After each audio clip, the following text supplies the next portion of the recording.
And today we're doing something a little bit different. Not everybody maybe has a smoker or a big grill in their backyard. Maybe you live in an apartment, whatever the reason. Maybe you live in one of those places where it's like super cold and you don't want to get out in the winter. We're going to make a brisket sous vide, and we're going to do this whole brisket inside. Let's get going.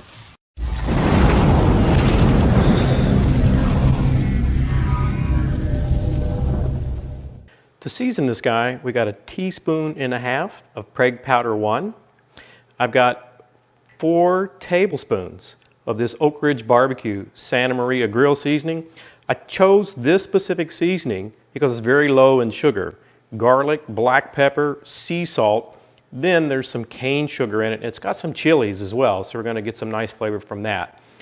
And then I'm just going to finish it, and I'll show you how, with this 4 Rivers coffee rub. Why am I using this? It's a very coarse grain, and I really like the flavor that the coffee gives beef and steak. Again, the primary ingredients here are salt, there is some brown sugar in it, coffee, and garlic. Now what we'll do is pour our Prague powder in here. We just want to get this mixed up real good. It's too difficult to sprinkle that Prague powder on evenly over both sides of this brisket. Now I've trimmed this brisket just minimally. It's a 3.7 pound brisket flat, by the way. Not obviously, from looking at it, it's not a whole brisket pack or packer brisket. And all I'm going to do is sprinkle this Santa Maria seasoning and this Prague powder evenly over both sides. And you want this to be a little thick, right? The meat's real thick. Okay, and if you want, you can just rub this in to kind of make it more uniform. Now I'm just going to come back over it, sprinkling lightly this coffee rub, right? You don't need a lot, but you can see from the grain, how coarse it is, which will help give it some of that, brisket texture that you're so used to having, right? So maybe a teaspoon on that side. I don't know, I didn't measure it. And we're going to get the other side the same way. Now if your brisket is wider than mine, you may need to split it in 2 before you put it in your bag and use 2 bags. No problem to do that at all.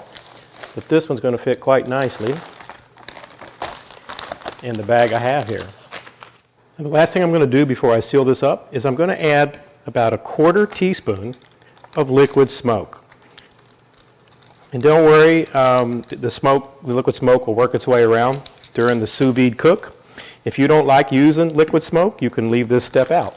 I'm just going to seal this guy up. Okay, we've got our brisket all vacuum sealed up. Let's get it in the water bath. We've got our sous vide cooker set to 155 degrees. Just going to place this brisket in here and let it cook for a minimum of 24 hours. All right, it's the next day. It's been 26 total hours. I haven't done anything other than this morning around 8 or 9 a.m. I added 3 quarts of water to the sous vide bath. Even though I had covered it, some had evaporated. So now let me show you what we're going to do. All right, first thing we're going to do, turn this cooker off. So we've got our brisket here. You can see, look at all the juice in that guy, all right? Now we want to bring this down to room temperature, and the quickest way to do that, I've got a little ice water bath here. I'm going to leave it in there just till it cools down to room temperature, and then we'll pick this back up. Okay, it's been 10 minutes. It's nice and cooled down. Let's get it out of here. See all this juice? I'm going to try to save this because, you can make a nice little sauce out of this juice. I'll probably make a ginormous mess. That's what I usually do. But if I can save it, I'll make a dipping sauce out of it. Oh, I told you, there goes half of it. All right. Okay, it's cooled down. Let me get the flat out and let me get this out of the way. Now, we want to pat this guy dry. All right. Just want to get him dried down. All right. Get this off. It's going to get wet again. Both sides. Okay. Now what I'm going to do, you can come in with some salt and pepper. I'm going to come back in with this coffee rub. I just love this stuff. They don't pay me to say that. Just going to put another layer on each side. When we heat this guy back up to finish it, we want to get that nice crust that you get on a brisket, that outer dark layer, and this will certainly help it get that.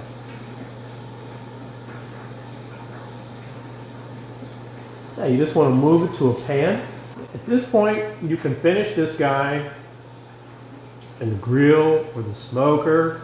But as I mentioned at the beginning of this video, I want to show you how you can cook this whole brisket inside. We're going to move it into the oven at 300 degrees. We're just going to let this guy go up to 3 hours until we get that nice dark crust on it. I've got those drippings from the brisket. What I've got here is I'm going to pour about half of this in. It's from leftover, it's one of those bags, you know, that comes in the turkey, the gravy bags. Don't want to waste it. I'm tired of eating turkey. Okay. And then I got, you probably saw in my other videos, I got a little bit of this 1835 Texas bourbon whiskey. We're going to pour this in. Probably got about 1/4 of a cup. Do you have to have it? No. If you don't want to put any alcohol in, you can just skip that step altogether. I like the flavor of the bourbon. Okay. We're going to bring this up to a simmer.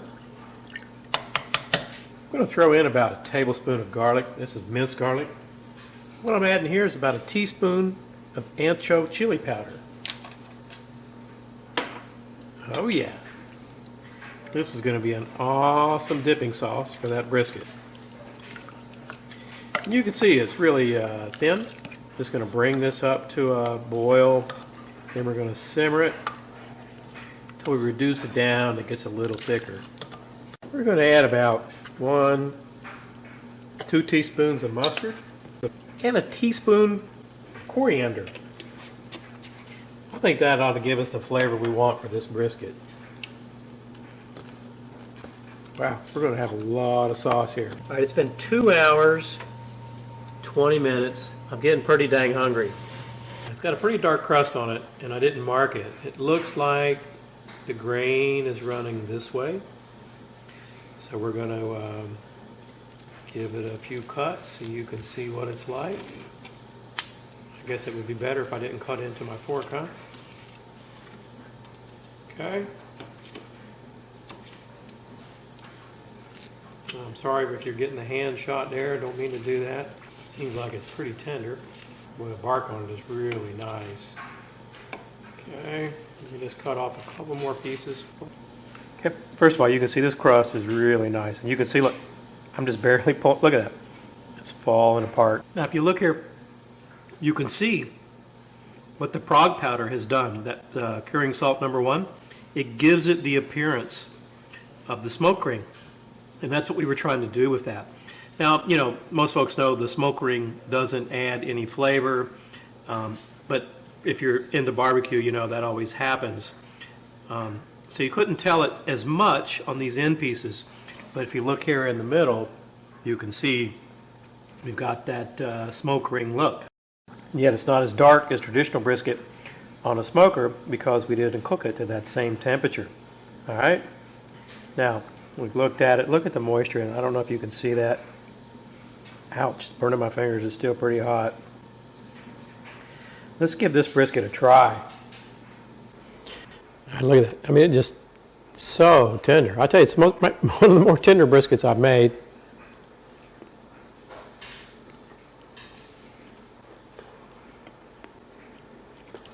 All right.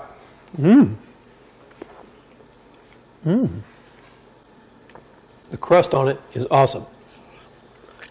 You get a mild coffee in the background, which I personally love with brisket or steak.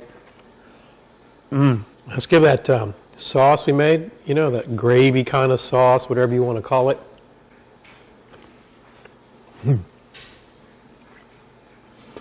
Oh, I'm sorry. I'm doing the brisket dance. Okay. So, The barbecue diehard fans are going to want to know, no, it's not going to be as good. It's not as smoky as if you did it out on the smoker, on the grill. I got to tell you, tender. It's as tender as of a brisket I've ever made. Bark-wise, it's good, really good. I think the only thing that I miss from the smoker is, even though we use liquid smoke, it just doesn't have that authentic, hickory or oak or whatever you like to use on your brisket. It doesn't have that same smoke. If you don't have a smoker and you don't have a grill, do you want to try this method for brisket? I would tell you, definitely. I would make this again if I didn't have all the time, if I wanted brisket and didn't have the time just to attend to the smoker. I think the next time I do this, I'll cook it sous vide, and then we'll finish it on the smoker and see how that compares. I would definitely, if you like brisket and you have an apartment or don't have a smoker, I would definitely recommend trying this. Hey, if you have any questions about this video, I hope you'll leave them down below in the description box. If you're not a subscriber already, hit that armadillo pepper icon. Thanks for watching.